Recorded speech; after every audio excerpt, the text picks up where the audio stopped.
morning, Monday morning, November 19th. Welcome to the Clemson Dubcast. Thanksgiving week, South Carolina week. A weird South Carolina week. Weird in a good way for Clemson fans. I dare say, and I wrote about this in an article that was published Sunday on TigerIllustrated.com, is still up. My feeling is in the 115 game history of this rivalry, and I've only been around for 40-something of them, but nonetheless, this is the least suspense that has ever accompanied this rivalry game. It's pretty crazy to say because there have been some instances in the past. 1981 comes to mind, 1989 comes to mind, and then even as recently as 2015, just 3 years ago, when South Carolina was a smoldering wreck of a team after Steve Spurrier's departure, had just lost to the Citadel. I think this is arguable, certainly, but I maintain that there was even more optimism from South Carolina's fan base, although not much, 3 years ago going into this game than there is now in 2018. So the phrase, throw the records out the window for this rivalry game has never been less true or accurate than it is right now today. Title sponsor of the Clemson Dubcast, Parham Smith and Archenhold Law Firm in Greenville. Very happy to have them aboard. Couldn't do it without them.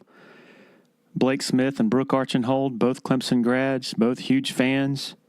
Forte of their firm is medical negligence. They represent patients and their family members in medical negligence actions. They also handle all sorts of other complex personal injury litigation. I can vouch for them. About 10 years ago, a family member had a pretty serious medical situation with one of the local hospitals. Went to Blake Smith, and he very quickly and authoritatively gave us some great advice, and we were very thankful for that. Parham Smith and Archenhold offers free consultations. Give them a call, 864-990-4581, or parhamlaw.com. Folks, if you're around Clemson this Friday, Black Friday, come on over to the Abernathy Boutique Hotel in Clemson. They are hosting the National Championship Trophy from 2016. Really cool. Open to the public from 3:45 p.m. to 5:30. The National Championship Trophy will be on display inside the Abernathy. Also from 5 to 8, live music from a band called All of Us, featuring Brad Crow, and even yours truly will be there banging on some percussion instruments and such. From 4:30 to 7, food and drink specials at Taps Bar and Cafe. Also from 5 to 7, a tequila tasting sponsored by Herradura.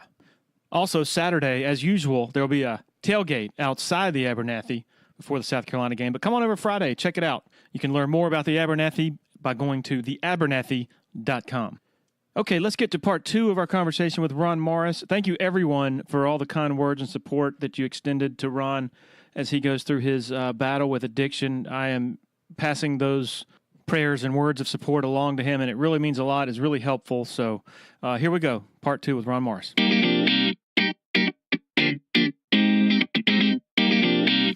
All right. I feel kind of unfair for making this a South Carolina-centric conversation because you were the columnist for the state, not just South Carolina. You were also observing Clemson and writing about Clemson. What was your take on Dabo Swinney at that time? I think like everybody else, what an incredible gamble. But I do remember writing something early on that compared it a little bit to, not in the same level, of course, not in the same vein. I remember writing, it might have been in his first full year, or what year did they lose to West Virginia so badly in the Orange Bowl? 2011. That would have been his third around then that I wrote a story kind of comparing his hiring to the hiring of Mike Krzyzewski by Tom Butters in 1979, and that it was just an enormous gamble on an unknown with little experience who For whatever reason, Terry Don Phillips believed in this guy, and whatever reason, Tom Butters, I have no earthly idea why he believed in Mike Krzyzewski. And as it turns out, it was a little bit prophetic there on my part, if you don't mind me admitting No, to that. you deserve it. But I think those are two of the three greatest hires in the history of college athletics. Think about that. And the third one was North Carolina hiring Dean Smith, a complete unknown assistant coach at North Carolina to coach basketball in 1963, I think it was, 64, or somewhere around there. But those three, real similar in their hirings. Complete unknowns, unproven, little experience, young, total gambles on all three schools' part, and all three of them have paid off in, buckets since. Okay, back to the Spurrier relationship. Okay. You go through 2010, that's the Ellington poaching episode, and then 11, that was, I think my memory is correct here. They lose at home to Auburn, to a not good Auburn team. Mediocre to bad. Yeah, they had sort of lost a lot of great players from the team that had won the national championship the year before. And I want to say you wrote a column listing the 5 or 6 ways that Spurrier lost the game for them, correct? That's correct. That's the one. That's the column that really set him off beyond the Ellington, beyond everything else. That was the column. He's never mentioned it, but I can assure you that's the one where he stopped returning my phone calls. He wouldn't talk to me. He gave me the cold shoulder at practices. And that was the one that really set him off. And the details of that were, he blew that game. He totally blew, and it cost him the SEC East championship. Had they won that game, they would have won the East. And the reason he did blow it was because, and as I wrote, this was all about coaching, folks. This is about nothing else. In the last drive, they called 2 timeouts when the clock was stopped. They were out of timeouts on the last play of the game and threw a pass over the middle, and the clock ran out instead of throwing to the sideline. They also had 2 plays where they had one play where they had 12 men on the field, and somebody had to run off the field at the last second, and then another play with only 10 people on the field, and somebody had to run in and play a different position just so they could get the play off. There was all this chaos and all this just bad coaching. They were disorganized. They had panicked, and it came down to coaching, bad coaching. And I wrote it, and I paid the price ever since. You said he never said anything to you that ticked him off, but did anyone around him sort of let you in on, oh yeah, he's really steamed about that? Well, they didn't have to, but I did have one assistant coach who said that, they saw it. They saw it the way I saw it. It's exactly what happened. And his offense was just out of sorts for what would have been the winning drive. But you know what? I've said this many times about Will Muschamp. You say all you want about Will Muschamp. Those teams are really well coached. And the way I define well coached is you don't see them jumping offside, illegal procedures, delay of games, all kinds of silly penalties. For the most part, and you don't see a lot of busts on their team where a defensive back just a total bust on an assignment. They're really well coached teams. I said from early on in Spurrier's term at USC, his teams were never well coached. They were always in disarray. There was always illegal procedure penalties. There was one game, I can't remember what it was. It was the first game of the season. They got a delay of game penalty on the first play. I mean, really, a game at I think it was at Auburn. They had a game at Auburn early on in his career where they used 2 timeouts before they ran a play in the game. I mean, that's not well coached. But he won. He figured out a ways to win. His in-game coaching was sometimes astounding how good it was. But they were not a well-coached, well-drilled team. I don't remember any year where they were. All right, so during the course of this, as things are getting difficult with Spurrier, what is your newspaper's sort of position on how you're doing your job? Well, it changed. It changed drastically when we got a new publisher. And the publisher had no experience in a newsroom, didn't really know how a newsroom operated, didn't know the principles to journalism. He was a bottom line.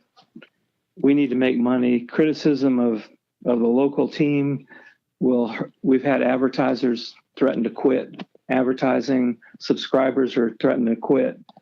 And his view on it was, well, we can't have that. And so eventually he went about, and then Spurrier called him and talked to him and basically told him I needed to go. And our publisher agreed that I needed to go. It was one of the low points and there have been some low points in the state newspaper's journalistic history, but that one's down there among the lower ones, where your publisher basically gets in bed with your head football coach and to the detriment of your journalistic practices in the newsroom. Okay. And so that's one thing led to another, and I was suspended. When was this? Oh gosh, I don't remember the years now. What is it? All right. So, but this 12? this was a different episode. Was that the one where I think you were on a radio show or something, and you were just talking about the dangers of a head football coach being all powerful on a campus and what could happen, and you sort of related it to the Jerry Sandusky Penn State disaster. Correct. Is that's okay? So that's the timeline of this? Okay. That played into it. That's when they called me in, I think, basically to fire me. And then luckily we had an executive editor with some principals who stood up and said, you don't have any grounds for firing him. And then it was completely misinterpreted by USC fans, by Spurrier, by the athletic administration, by people at our newspaper, what I said on the radio. I did not say that this was Penn State happening. That would be absurd. I said that when you allow a football coach to have autonomous, complete power over the university, and you allow him to dictate how press conferences are going to be held and who's going to be able to attend them, you're asking for trouble. Just like Penn State allowed Joe Paterno to run roughshod over the university. You're asking for trouble when you allow that. There has to be checks and balances from the university, and there were none from the university. They were allowing it to happen and were endorsing it. Okay, so this was when, at his normally scheduled, I guess, Tuesday press conference, he walks in and says, I am not conducting this press conference if that guy is here. And that guy was you. And he said, right. If he stays, we could just go into another room and have this press conference without him. Let me say something before we get started here. This has been weighing on me on my chest, and I'm getting it off my chest right here today. As all of you know, we got a negative guy over here that tries to hurt our football program, which is, he's got a right to do that. The criticism he shows me is okay. I don't mind that. I just don't like stories that aren't true. And last spring, he wrote a story about me recruiting Bruce Ellington and luring him away from the basketball program and raiding and jilting Coach Horn. Completely fabricated story. And I took exception to that. And that's the only thing I ever take exception with sports writers, when they write stuff that isn't true. I didn't talk to Bruce Ellington until after he had met with Coach Horn, and he came over here. It's a completely untrue story. In 26 years as a head coach, I've had two guys that didn't write the truth that I had to disassociate with. He's one of them over here. Another one was a guy named Larry Guest back in '94, I think it was. So in 26 years, I've had two guys. And then I've learned that since he sits in on all these meetings, it's basically I'm helping him to contribute writing negative stuff about our football program. Simple as that. So I'm not going to talk when he's in here. That's my right as a head coach. I don't have to talk to him, and I don't have to talk to him when he's in here. So what we're going to do, all you TV guys, I'm going to do a personal interview with you in this other room. And the writers that are still left in here, I'll come back here and talk with you right after that. We'll do individual interviews with all you TV guys, okay? Everybody 4 days, all right? And what room we got? Media room, okay? Yeah, bring your cameras on down there. Let's do some one-on-one, okay? Okay, Glenn? Okay, all right. What was that in reaction to? Gosh, it's been, I don't even remember exactly. I think it had been, I do know. It was because it was the same day Garcia got kicked off the team for good. Oh, yeah. Yep. So this was a complete diversionary tactic on his part. That's right. And it worked masterfully. Nobody was talking about Steven Garcia the next day. That's right. And later that day was when they announced that he was kicked off the team, right? Exactly. And it was completely 100%. I'll never be convinced otherwise.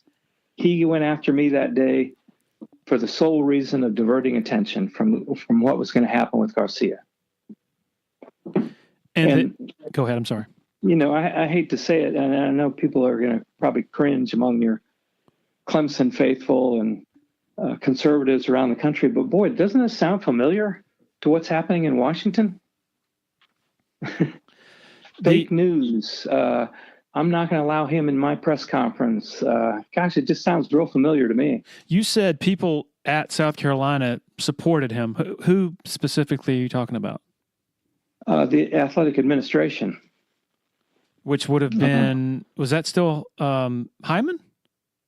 Hyman at that time, yes. And it was one thing I'm not sure. He and I still remain acquaintances and talk frequently. But it's the one move that I've never understood on his part. All he had to say to Steve was, "This isn't allowed. You don't get to pick and choose who attends your press conferences. Sorry." And you have to talk to him. But he didn't do it. Okay, so then the radio interview happens, and then he calls the publisher, says that you need to go, and then your executive editor stands up for you, but then you're on like this probationary type. I was suspended essentially, yeah. From covering USC athletics. From writing about USC athletics. And then how long did that last? Oh gosh, it lasted through the bowl game that year, and then was it into the summer? And then, I can't remember the guy's name, the national media blogger who took the story nationally. Romanesco. And then when the story went national, the folks at McClatchy headquarters got wind of it, and the next day I was put back on the beat. Unbelievable. And the publisher, now I don't know this to be a fact, but that would have been in the summer, and on December 31st, our publisher resigned. So if you can kind of connect the dots there and figure out that he was probably, again, I'm speculating here, probably told he had to the end of the year to get out. And then what? And then I went back to covering him, and then I had to put up with his childish behavior even more. He went after me again in a press conference, this time when Ray Tanner was the athletic director. And he would do things like, if I was after a practice interviewing Lorenzo Ward, he would tell Lorenzo Ward, if he saw me over there, he'd say, don't answer any of his questions. And Lorenzo Ward came over when I asked a question and apologized. He said, "I'm so sorry. This shouldn't be this way, but I can't answer your question." So I leaned over to, I think it was David Cloninger, who was covering the team at the time. Might not have been him. I leaned over to him and whispered my question into his ear, and then he'd ask it, and Lorenzo would answer it. Wow. And I asked two or three questions that way, and he answered all of them. But it just showed you the level of I don't know what you call it. Third grade? Petulance. Third grade? Yeah, third grade. He just wouldn't let it go. You know, he was going to be right, and I was the enemy. He even said it on radio. I was the enemy of the South Carolina program. That might sound familiar too. And then, his sort of last flailing episode of that, almost like Darth Vader without his helmet, was, I guess, before the 15 season when he took on Mark Bradley of the Atlanta Journal. He started taking on everybody. Called him the enemy of the Yeah. Gamecocks and all that they were going to be great, and they ended up not being. All right, so also in that time, the state brought in, and this is nothing personal, a total fanboy, Glenn Snyder, who I guess writes for Spurs and Feathers. They wanted him to be a columnist, right? Yeah, that was personal. No, I'm saying it's nothing personal. That was personal. No, I'm saying nothing personal from me towards Glenn. I'm just saying he's a nice guy, but I'm just saying he's a total fan. That's just a fact. Yeah, that's the one that Spurrier had recommended to the publisher that they hired to replace me, and so they hired him. But the executive editors saw what a joke that was and how irresponsible and everything else imaginable that was, and so they had Glenn write. They never ran a thing he wrote in the newspaper. They only included it online, and I don't know that he might have written 5 or 6 of them, 7. I don't know. It was like a weekly, almost like a blog that they ran online. I don't think I ever read any of them, but yeah, he was a total fanboy. I didn't have anything against Glenn, but I think he disliked me immensely. But it just was hard to believe that a major newspaper would kowtow to a football coach in that manner and stoop to that level. But it happened, and I had to live through it. Glenn, same guy who would jump into the arms of players on the field after games. Full disclosure, there are plenty of those types on the Clemson beat. Lord knows. It's probably worse here now than it is anywhere else. I mean, there's an episode every week that's just embarrassing. So it's not piling on the South Carolina beat at all. But no. So the thing, Brian, that is really so hypocritical of the state is I remember, I guess, back when times were quote unquote good between you and Spurrier, seeing billboards in Columbia with your face plastered on them where they were sort of promoting your ability to provoke, right? I mean, they wanted, at one point, they wanted you to do that, to be that bold voice who wasn't afraid to say what he thought, correct? Yeah, and I have a great deal of respect for Bob Spear and Bob Gillespie, who preceded me as columnists at the state. Tremendous people and writers and reporters. But I think I trust they would admit to this too. They had a difficult time taking hard stands on a lot of things. And that's who I was as a columnist. I was willing to take those chances because I knew I could back it up with my reporting skills and my ability to talk to all sides. And if I wanted to attack an issue, I didn't have any doubts that was the way to do it. And the paper did run billboards. I forgot what they said. Love him, hate him, read him. I think that's what it was. Yep.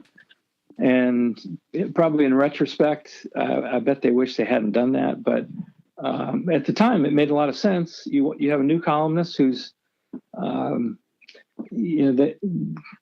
people labeled me all the time as controversial, which I don't think I ever was. I think provocative is a better word. That I tried to provoke thought and provoke a little different level of analysis into situations, and it probably backfired on the paper and probably on me too in the end. Did you ever have any more correspondence with Spurrier?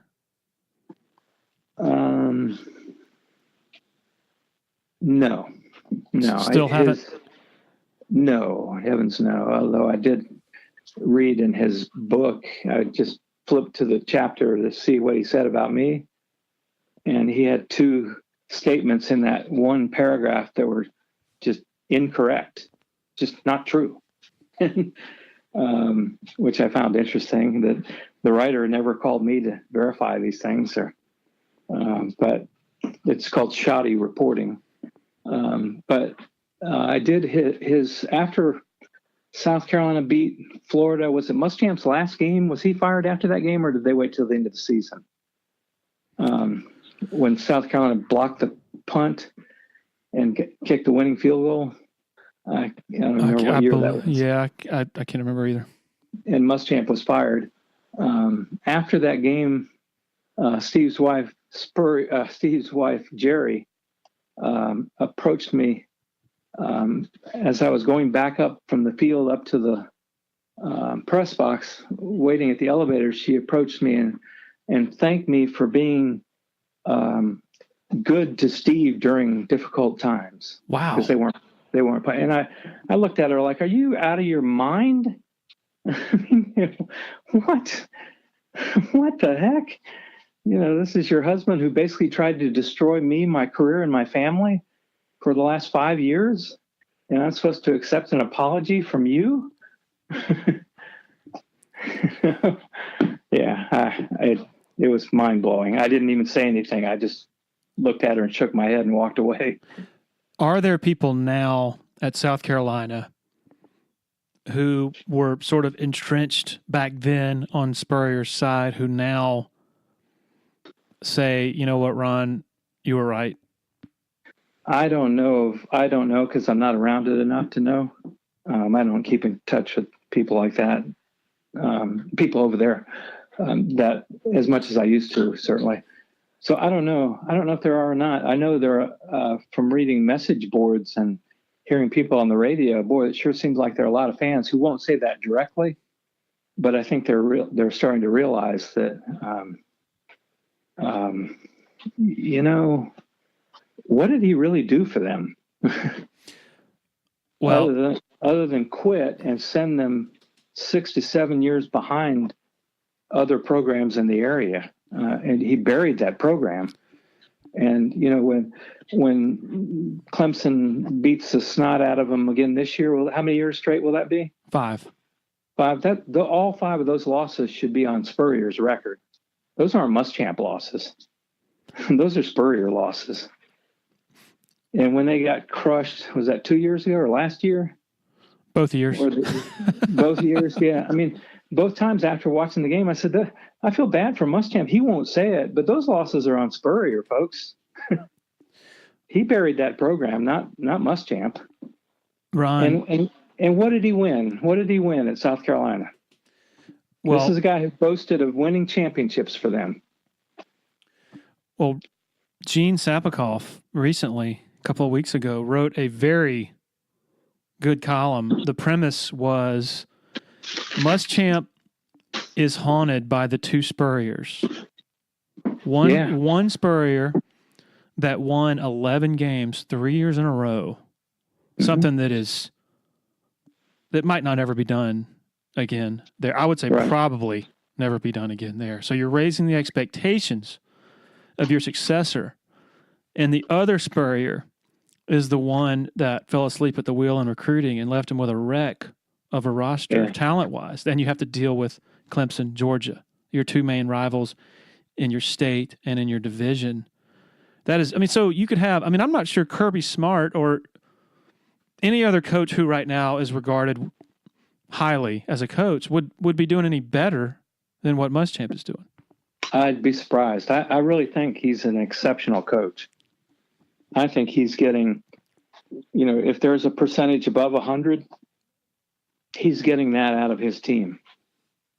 And that defense is, first of all, they're racked by injuries, and secondly, they're all freshmen and sophomores for the most part. It's just not very good. The defense is not very good, and he somehow manages to win games at the end.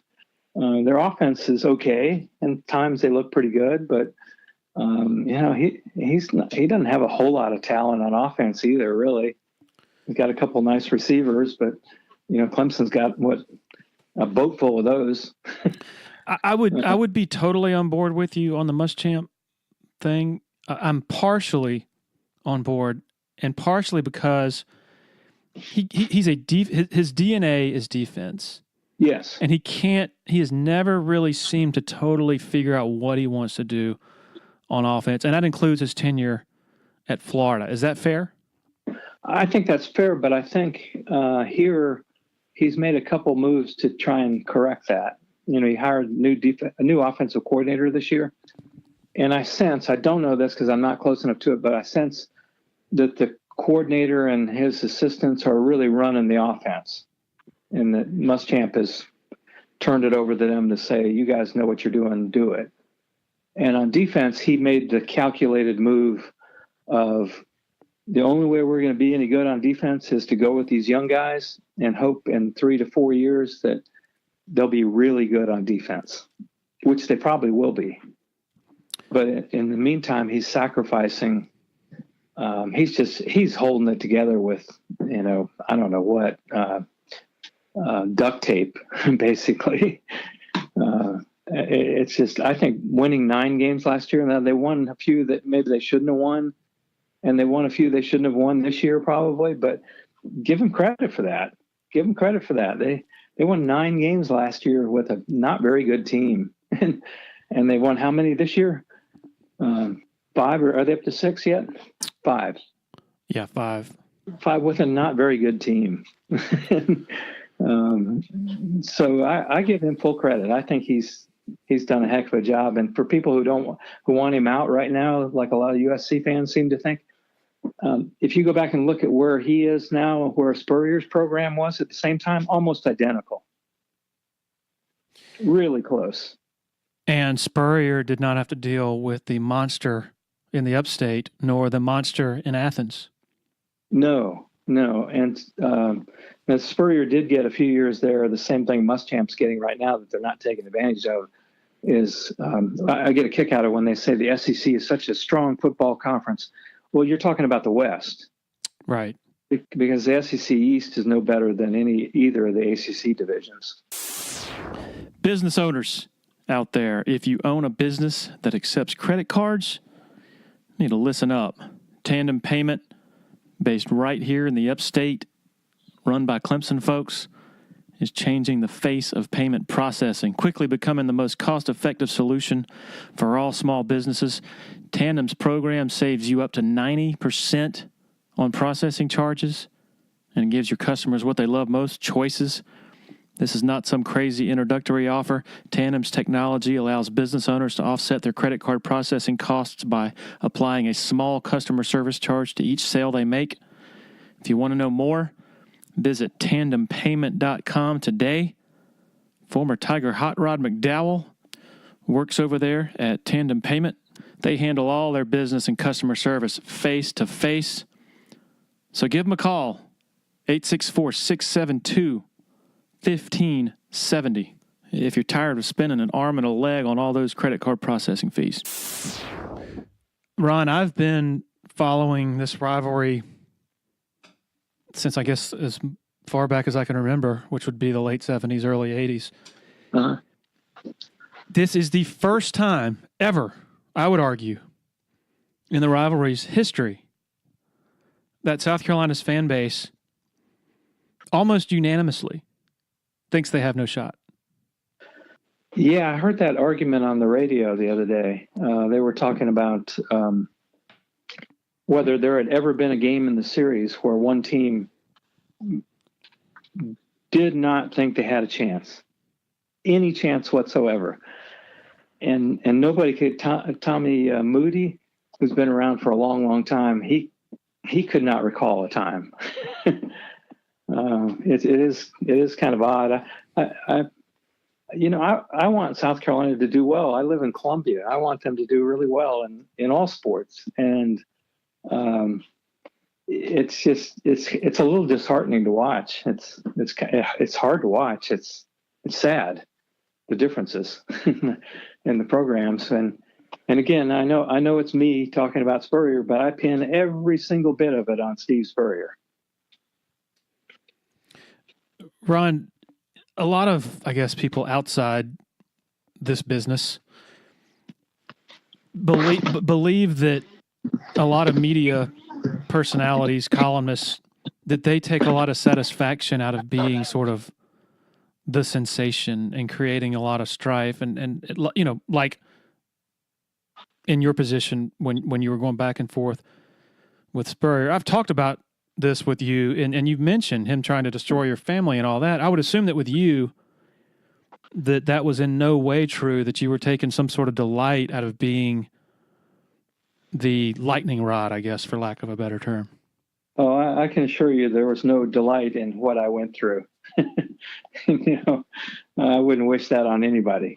I don't know whether people know, I had to get a security guard escort to one game at USC. And if you think that's fun, and I delighted in that, well, you obviously don't know me or the situation. No, there's no delight in doing that. My favorite was when people would say, all you're trying to do is sell newspapers. Yeah. So, and my response to that was, well, next time you go into Taco Bell, are you gonna tell the people, you people, all you're trying to do is sell tacos. You people, I'm telling you, you're just trying to sell tacos. Well, of course we try and sell newspapers. That's what we're in the business to do. Although not anymore, but. All right, you got to give some more detail on what made you get a security guard to accompany you to a game. Yeah, it was, I'd had, people probably don't know that the state newspaper office is located, less than a mile from the stadium. It's walking distance to the stadium. So we would park at the office and walk up to the stadium. Well, it got to the point where I never walked alone, either going or coming back, because one time a guy came down from the top of a van or something. He was standing up there screaming at me. He walked all the way down, came over and confronted me to tell me what a loser I was and low life. And another time, walking back from a game late at night, a guy threw a bottle at me that whizzed by my head. And this was right after Spurrier had said that I was the enemy of the USC football program. And so I had talked to my executive editor about the perils of walking from the stadium and back. And so he called, I think it was Ray Tanner at the time, and said that, if your coach is going to say things like this, and we need some security detail for our columnist to get to the stadium and back. And so they put me on a golf cart with a security guard, and I can't remember, maybe an athletic official, department official, and rode me up to the stadium and then back after the game. Yeah, it was really a sad chapter in both my career and USC's career, USC's history. Ever any disagreements with Tommy Bowden or Dabo or anybody at Clemson over anything you wrote? Yeah, I think I wrote something that I kind of regret. I don't remember exactly what it was about Tommy Bowden late in his career. And I remember Tim Beret calling me the next day and saying, why did you write it this way? And I think I admitted to him that I probably wasn't fair in it, and that I should have worded it differently. And that was the end of it. I know I wrote a pretty scathing column about Dabo when he decided one time to fight back against Spurrier. I can't remember exactly what the details were, but he started ripping the University of South Carolina. Oh, yeah. Do you remember that? So that was in 11. That was like a few days after South Carolina killed them down in Columbia. And there was a quote that actually came from Todd Ellis, but it was attributed, right. the official athletics department or the Gamecock football Twitter feed mistakenly attributed it to Spurrier. And the quote was, well, we aren't LSU and we're not Alabama, but thank God we're not Clemson or something like that. And Dabo just lost it. Yeah, exactly. And I tore into Dabo pretty good about that one, mostly because he attacked the university too, if I remember right. Yes. And it was uncalled for.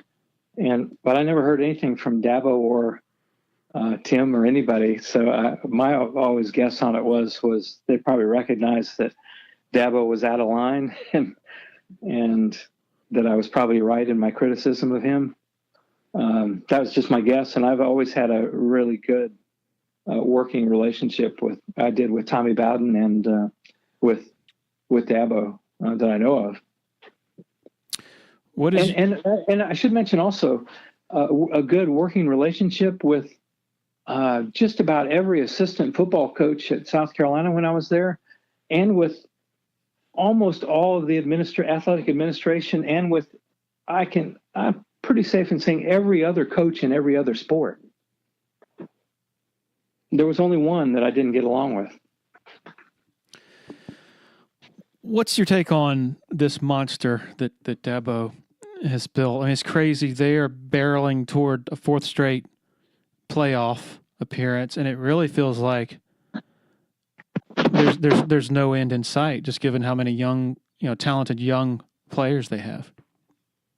Yeah, I happen to be covering Mike Krzyzewski at Duke again. Back to the same comparison when it began to roll for him at Duke, and I see some of the same qualities.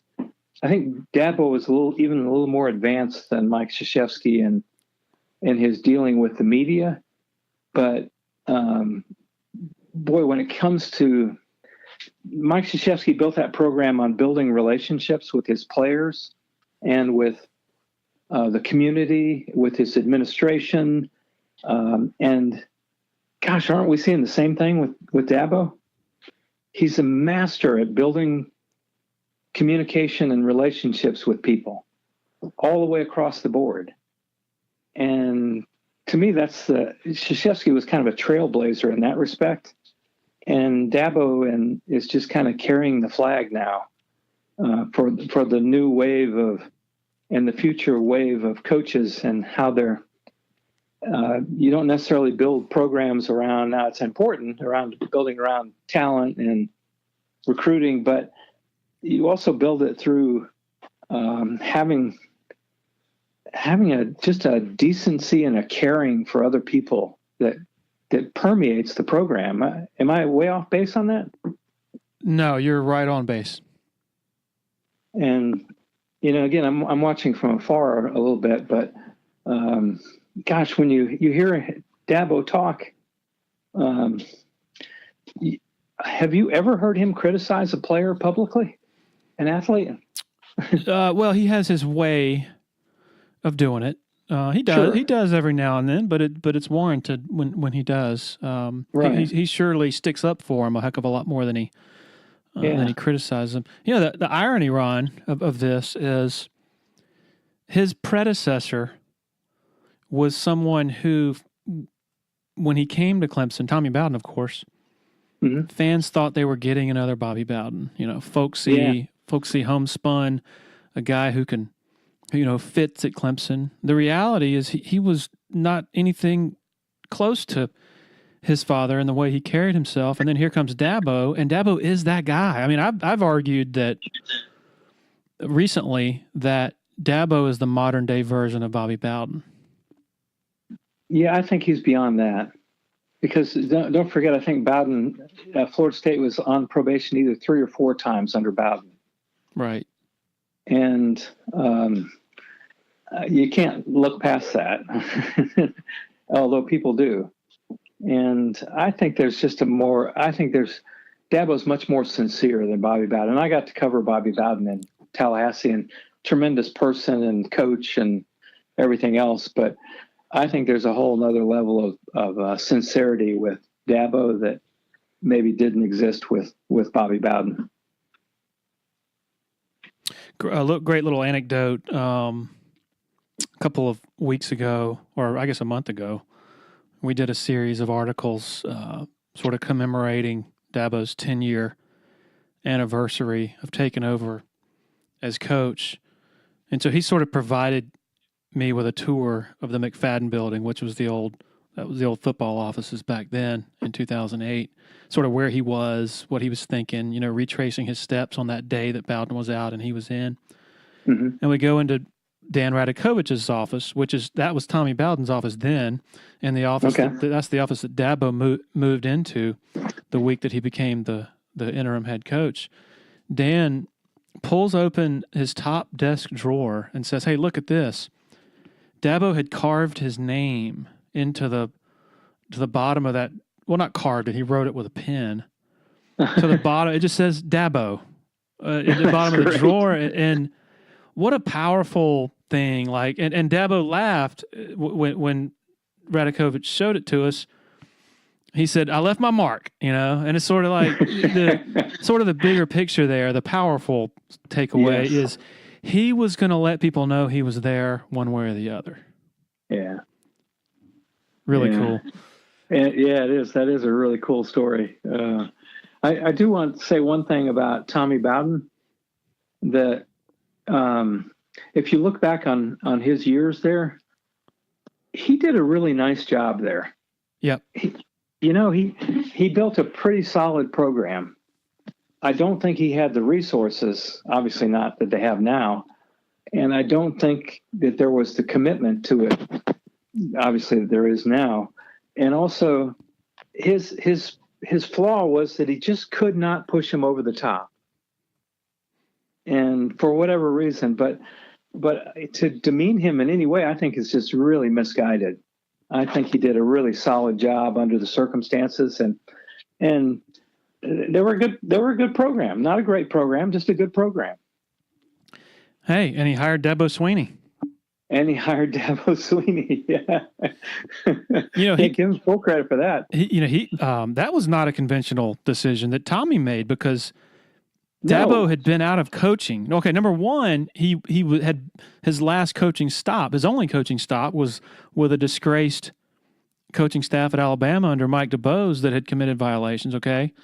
Right. And then he had spent almost 2 years out of coaching, which is unheard of. And so people are telling Tommy, "Why are you going to hire this guy? He's out of sight, out of mind. He's a nobody." And so that took some guts by itself just to bring him to Clemson. It did. My favorite Dabo story in his background, I think I was one of the first ones to really go over to, was it Pelham, Alabama? Yep. And got to talk to his dad and to his mother and all the people around in that community. And what struck me in doing that story, this would have been his first full year maybe, was that it might have been a little bit later than that, but the just affection and love for that guy was it was incredible. That he was like a messiah to those people. and you see that. I can remember doing feature stories and takeouts on other people, and you go back to their hometown, and they're not all on board to the adulation. There's usually somebody or two that you find that question some things that happened, but I don't remember finding anybody on that trip that had anything but glowing things to say about Dabo Swinney. And what's really amazing is you talk about that reverence, I guess, is Brent Venables. If Dabo is not that way, if he's not that type of person, there's no way Brent Venables is still here. This is his 7th year. You could argue he's the top assistant in the country and has been for years. Could have gotten plenty of head coaching jobs. Yet, I think he'd be happy to stay here and retire here. Not saying that's going to happen, But it would take a major job for Venables to leave. And I think that it's not just the success here. It's not just the money that he's paid. He's very well compensated. But I think it's the way that Dabo leads that sort of increases the shelf life. If that makes any sense of an assistant. No question about it. I also think with Venables that what head coaching job would he take in this country that's better than the job he has right now? Yeah, that's a great question. Where is that? Where is that job? Because wherever it is, it's going to be somebody who's in a difficult situation. They didn't get rid of the other coach for just any old reason. And they obviously haven't been winning for some reason. And so he's going to subject himself to moving all the way back down the ladder to try and build a program. Why would he do that? A few years ago, my position was it would take a top 20 job for Venables to leave. A couple of years after that, my position went, it'll be a top 15 job that would get him out of here. And now I think it's about a top 10 job. That it would, I don't even think he'd do that. Maybe not. Let's say Nick Saban retired tomorrow and Venables was offered the job. I don't think he'd take that job. Oh, man, he'd take it in a heartbeat. No way. Alabama. No way. So he's supposed to be Nick Saban? Holy smokes. Wow. That's a stretch, I think, but you could be right. Ron, is there anything, man, I could talk to you for hours. Is there anything we haven't covered that you feel is necessary to talk about? No, I really appreciate you bringing up my health issues, though. That was really nice for you to allow me to speak to people about that, and the rest. The only thing I would say, in closing, is that I kind of hate. I understand it perfectly, but I kind of hate that I'm pretty much only known for my butting heads with Spurrier, and I'd like to think I did a lot of other work that was pretty good too, and I hate that. But I do think that along that same lines, I trust that people realize that through all those episodes with Spurrier over about a 3-year period, he time and time again would stoop to a new low in dealing with me. And I trust I had good advice and good support. I trust I took the high road at every turn and still try to do today. I know there's still a little bit of bitterness there, but I try and take the high road. I'm in a better place, and I hope he is too. So, well, that's the beauty of having you on an hour and 40 minutes is that we can talk about a lot more than just that. And so there definitely is a lot more to your legacy than just the strife with Spurrier. And from my point of view, you've been a great sounding board and have given me advice and have always been available to allow me to pick your brain on stuff. And I should call you more often because every piece of guidance you give is valuable. Oh, that's really nice of you to say, Larry. And I think I've told you before that the Clemson readers of your site, they don't know what they have in you. Oh, you're too kind. You're really good, and you just do an incredible job. And so the feeling is mutual towards you. Well, thank you. 98% of what we talked about, the professional, is microscopic compared to the personal about what you're going through, and so I know that a lot of folks after listening to this are gonna be supporting you and rooting for you, and so man, just stay strong and best of luck and prayers as you go through this battle. Well, thanks, Larry. I'll do it. I'm gonna kick it. That's the spirit. Thanks, Ron. All right, Larry. Take care. Okay, thank you so much to Ron Morris. That was great. I'll tell you what, there's been so much interest and compassion and thoughts and prayers and all that from subscribers and other folks who listen to the podcast that I think I'm going to go ahead and commit to having him come back on periodically just to give updates on his progress as he continues to fight this wicked addiction. And I know it means a lot to him to have everybody, so many people thinking about him and pulling for him. So we'll continue to pull for him moving forward. Thanks to our title sponsor, Parham Smith & Archenhold Law Firm in downtown Greenville. Also, the Abernathy Boutique Hotel in Clemson. And last but definitely not least, Tandem Payment in Greenville. Most of all, thank all of you for listening. I think we're up close to 50,000 downloads so far in less than 3 months. That's really cool. Next podcast scheduled to drop on Friday morning. Everybody have a wonderful week and a wonderful Thanksgiving. Safe travels to all of y'all who are traveling elsewhere. Take care. Cheers.